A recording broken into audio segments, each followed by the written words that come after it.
Voilà, on a vu qu'il était assez simple de déterminer l'équation cartésienne d'un plan à partir d'un vecteur normal. La question est de savoir comment déterminer un vecteur normal à un plan quand on connaît 3 points par lesquels passe ce plan.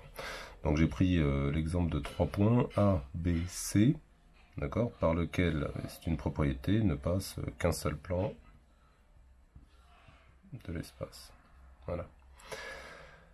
Comment déterminer un vecteur normal à ce plan-là? On va considérer que c'est un vecteur qui est à la fois orthogonal au vecteur AB et orthogonal au vecteur AC.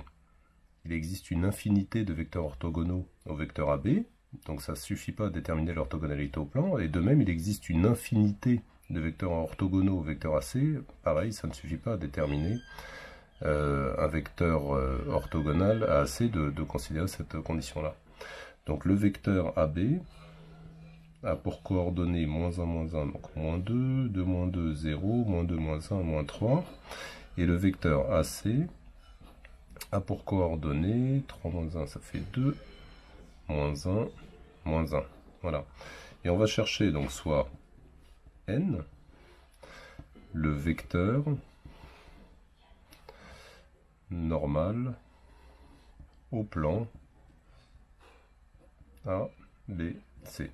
Ce vecteur n, on peut considérer qu'il a pour coordonnées alpha, bêta, gamma.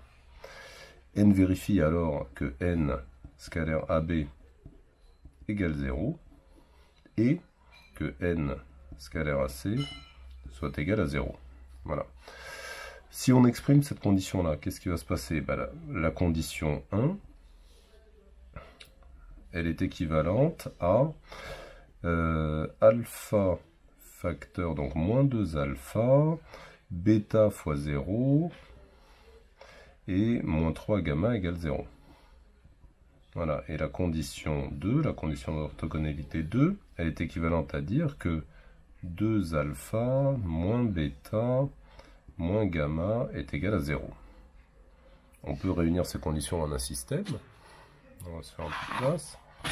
Voilà. Donc, -2 alpha moins 3 gamma égale à 0. Et 2 alpha moins bêta gamma égale à 0. Si on essaye de résoudre ce système, on va tomber sur des conditions sur alpha, bêta, gamma. Par exemple, première ligne, on a alpha qui est égal à quoi?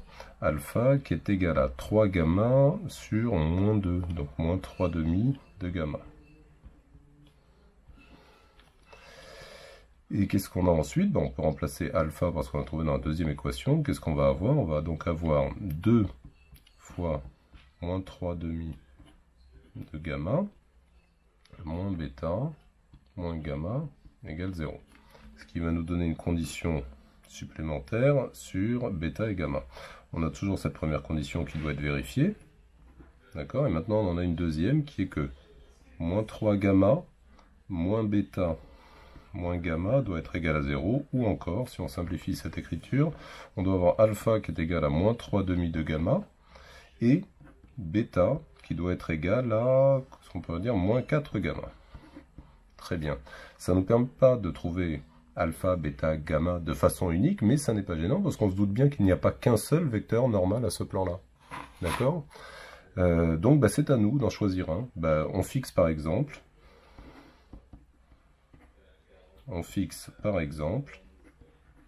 gamma égale à 1. Alors, on a un vecteur normal,